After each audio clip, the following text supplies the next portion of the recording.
Greetings and welcome to LA Quill. Today we're diving into Chapter 6 of Arianna's tale. Tarius stood looking out over the gully and thought that perhaps he had made a mistake in coming here instead of visiting Ari.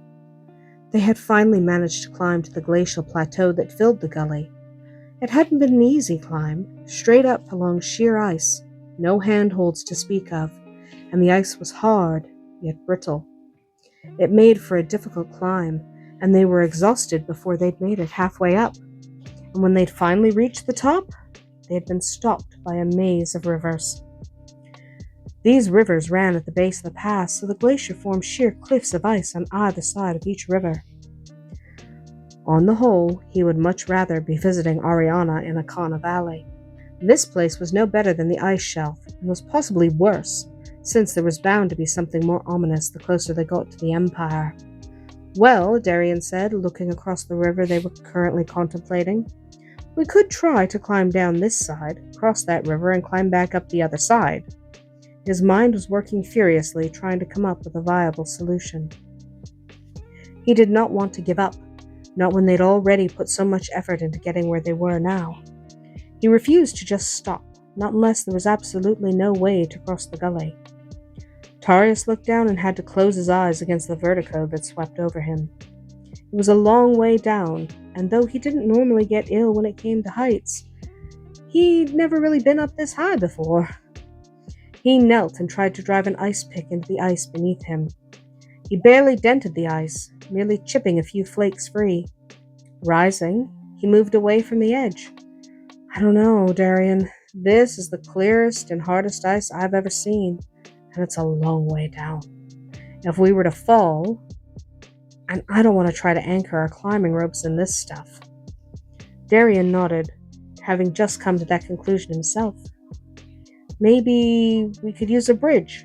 Not a permanent bridge, but just something that would hold long enough for the two of us to cross.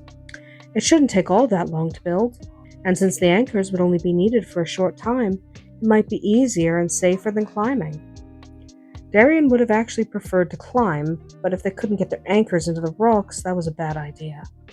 All it would take was for one rope to fall and they'd be dead. And while tempting death was one thing, being dead was another story entirely. That might work. Tarius threw a chunk of ice off the edge. Maybe you can get us some help from an animal friend or two. It was too bad there were no longer dragons or wyverns or even the legendary rocks. Those things might have carried them across the mountains of Mylara easily enough. Of course, any of those creatures might have eaten them as well. Maybe it was a good thing they weren't around anymore. Darian dismissed the last comment as frivolous and grabbed the ropes from his pack, anticipating the challenge. A week later, they still hadn't crossed the first river. They'd finally understood why the entire idea of building bridges in the gully had been abandoned by the Republic years ago. Nothing was working. The ice was simply too hard and far too brittle. It was nearly impossible to create any kind of anchor for their ropes, even a temporary one. They were not getting anywhere. This bridge-building business was more difficult than either of them had first thought, and they were far from engineers. They'd never tried to build a bridge before, so that was probably part of the problem. Darian threw down the ice pick he had been trying to drive into the ice. That's it. We need a new plan. He ran his fingers through his hair, which had gotten lighter in the sun in the last couple of years. He'd spent a lot of time outside, mostly doing nothing. He liked doing nothing. At least nothing useful. I think we should reconsider climbing down. He didn't think that even an engineer would have managed to get a bridge built here. Tarius was thinking the same thing. Almost. He wanted to stop with the bridges, but didn't relish the idea of climbing straight down solid ice. I agree that the bridges aren't working, but climbing down? He shook his head. How are we going to secure the ropes? There's nothing to use as an anchor. Free climb? Darian suggested with a smile. He didn't really mean that, and so was surprised when Tarius took him seriously. Tarius laughed out loud, more than a little shocked by the suggestion. That would be a challenge, wouldn't it? A sudden thought occurred to him, and he went to his pack and pulled out a small jar. And this might help. He tossed it to his friend. What is it? Darian asked. catching and opening the jar, then smelling the sap-like substance. It had a very sweet, almost nauseating scent. He quickly put the lid on again, preferring not to lose his lunch on the ice. I picked it up in Sitha. It's really meant for mountain climbing, but I think it should have the same effect on ice. You apply it to your climbing gloves and it sticks like glue, but releases and re-grips as you climb, hopefully keeping you from falling. He pulled on thin gloves and put some of the strange substance on one of them. And if you wear thin enough gloves, it warms to the temperature of your hand, which should melt the ice enough to improve our grip. Darian looked at him incredulously. Maybe his crazy suggestion would work. Why didn't you say you had this stuff? He could only think that they could have used it a week ago instead of entertaining the rather useless idea of building bridges. Tarius shrugged, a little ashamed by his lapse. I'd forgotten. I bought it when we first arrived in Sitha. It's been at the bottom of my pack for the last year. He watched Darian repack their things and prepare to climb. It didn't occur to him to aid his friend. I wouldn't have remembered it at all if you hadn't mentioned free climbing. Darian applied some of the strange substance to his gloves and stood. Well, let's go then. Anything's worth a try at this point. Candle marks later, Darian felt as if his arms were going to fall off, and he couldn't even feel his hands anymore. There was a burning pain from his knees to his lower back that was almost too much to bear, and his feet felt as if someone was constantly sticking them with needles. And they weren't finished yet. It would take maybe another 2 candle marks to finish the descent at this pace, though keeping the exact time was difficult without timing candles. They had to rely on the angle of the sun. The slick and brittle ice made the going difficult, and the wind wasn't exactly helping either. They needed to move faster, or they'd freeze to death before they reached the bottom.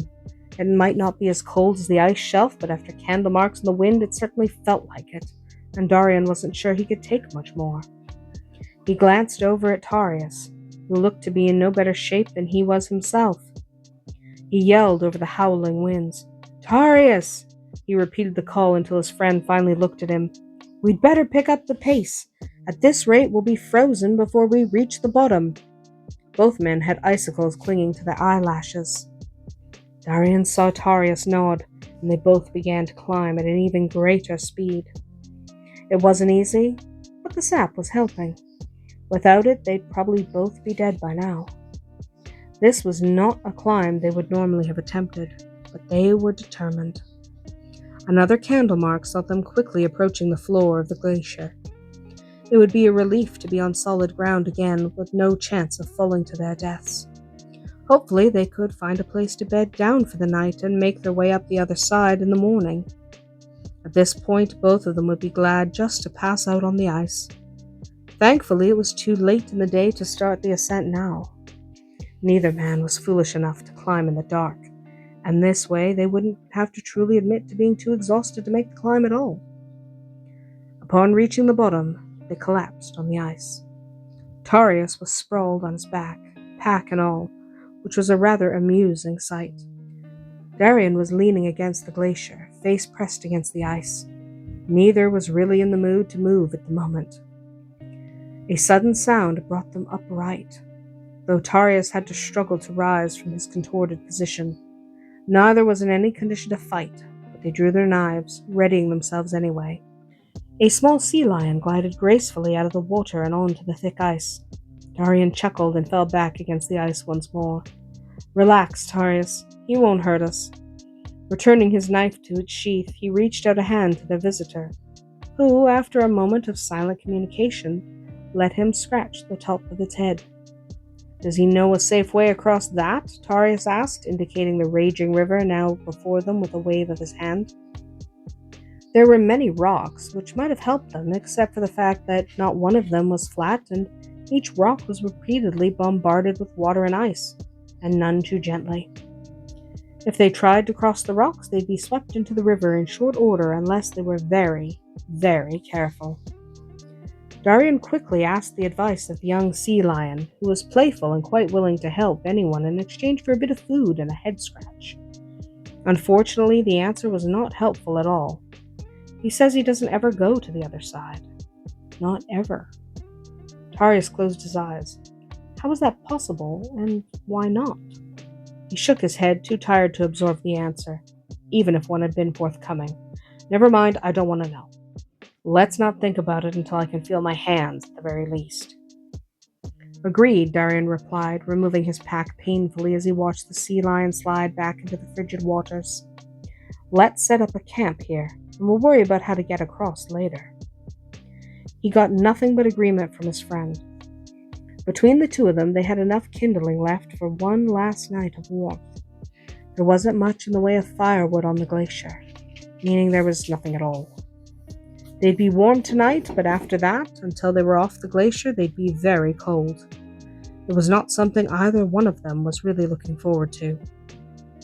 Once they had a fire cheerfully blazing, Darian brought out the food and Tarius located the frying pan.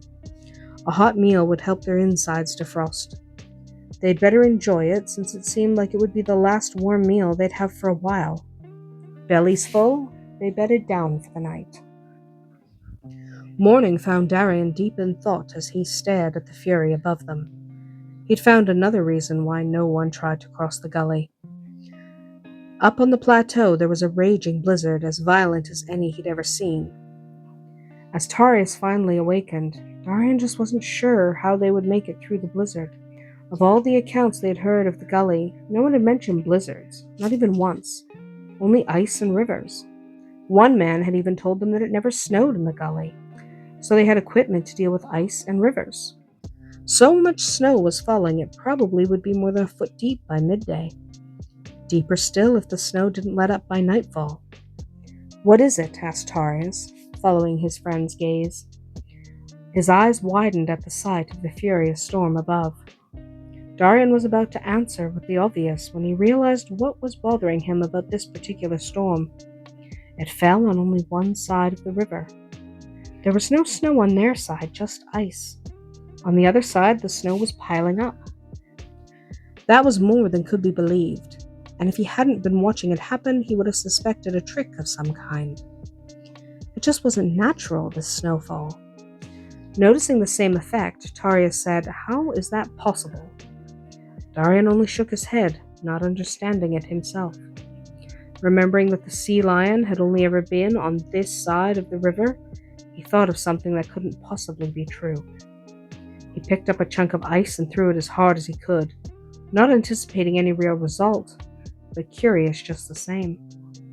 As it flew toward the snowbank on the other side, the river became awash in bright light, something he certainly did not expect. Squinting, Darian could make out what looked to be a barrier made entirely of light blue webbing, which emitted a pure white light when struck. Within moments, the light and the barrier had both disappeared. The ice had been completely destroyed by the light, which was obviously more than just ordinary light. That didn't bode well for their little adventure. "All right," Tarius said slowly. "No one said anything about that." He threw another chunk of ice with the same result. As the bright light faded, he asked, "What do we do now?" Darian shook his head, blinking from the bright light. "I'm no mage, but I know magic when I see it, and I'm not about to take on magic like that. It's not something we can handle." He flopped back onto the ice, disappointed. Apparently, this had been an exercise in futility. Only one thing to do, I suppose. Go back to Sitha, get a mage for hire, and find a way past it. Tarius turned back the way they had come, applying the sap to his gloves as he went. He didn't bother questioning Darian's logic. "Better get started then. It's a long way up." Darian followed, and they both started moving, dreading the climb. Knowing it was wrong to continue to ignore his little sister, Darian spoke just as they got off the ground. "We should go see Ari first, I think. She'll be wondering where we got to." Darian agreed, wondering exactly how upset Arianna would be with the two of them for this little escapade. Then he decided that since she wasn't his sister, he wouldn't worry about it. Focusing on the climb, he dismissed all other thoughts from his mind. And that's our tale from L.A. Quill today. If you enjoyed this chapter, let me know your favorite moment in the comments. Until next time, may your stories always be magical.